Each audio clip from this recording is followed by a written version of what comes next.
મારું નામ શંભુભાઈ ઠુમર. આપણે આજે એક એવી વાત કરવાની છે કે જે આપણો વારસો છે.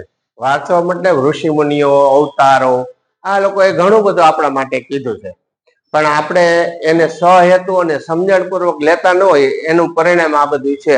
રોગનું કારણ હોય, ચરબીનું કારણ હોય, પેટ વધી ગયા હોય, ઘણું બધું જીવનના ઘણા બધા ઇસ્યુ.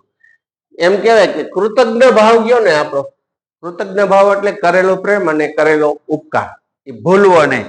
મતલબ આપણે એમ કહીએ કાંટો કાઢ્યાનો ગણ ભૂલાય નહીં.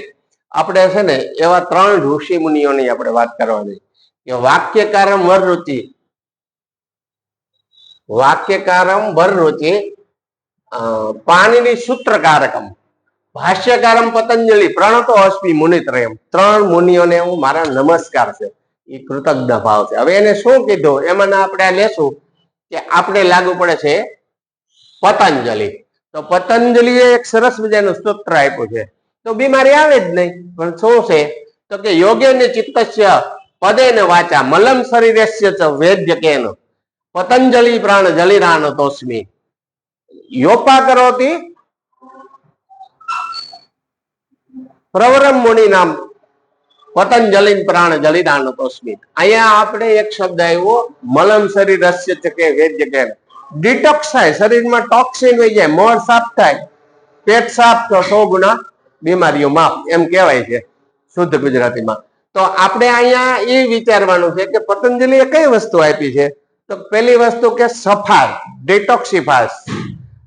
ખાણીપીણીનું તો કીધું જ છે, પણ સાફ કરવાની વાત આપણે લેશું. તો ડિટોક્સ શું કરવાનું છે તો કે પેટ સાફ કરવાનું છે. પેટ ક્યારે સાફ થાય તો વધારે પડતું વ્યવસ્થિત પાણી પીવાતું હોય, સારો ખોરાક ફાઈબર વાળો લેવાતો હોય તો પેટ સાફ થાય. બીજું કીધું પ્રાણ. પ્રાણ કેતા ઓક્સિજન. ઓક્સિજન છે ને એ જીવન છે.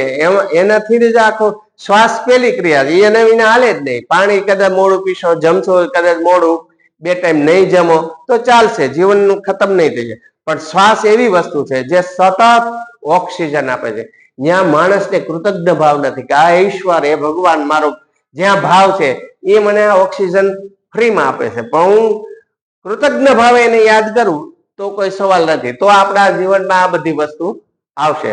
એટલે પતંજલિએ કીધેલી આપણને તો જ અનુસરવામાં આવે કે જો એના પ્રત્યે આપણને આદર ભાવ હોય, કૃતજ્ઞ ભાવ હોય. એટલે ઘણી વખત આપણે એના અભાવે આ બધા પ્રોબ્લેમ છે. બરોબર. એટલે સરસ મજાની આ વાત છે કે ઋષિ મુનિઓનો આપણે આભાર માનવો જોઈએ તો બધું સરખું થતું રહેશે. સમીકરણો બધા હેલા પડશે. અસ્તુ.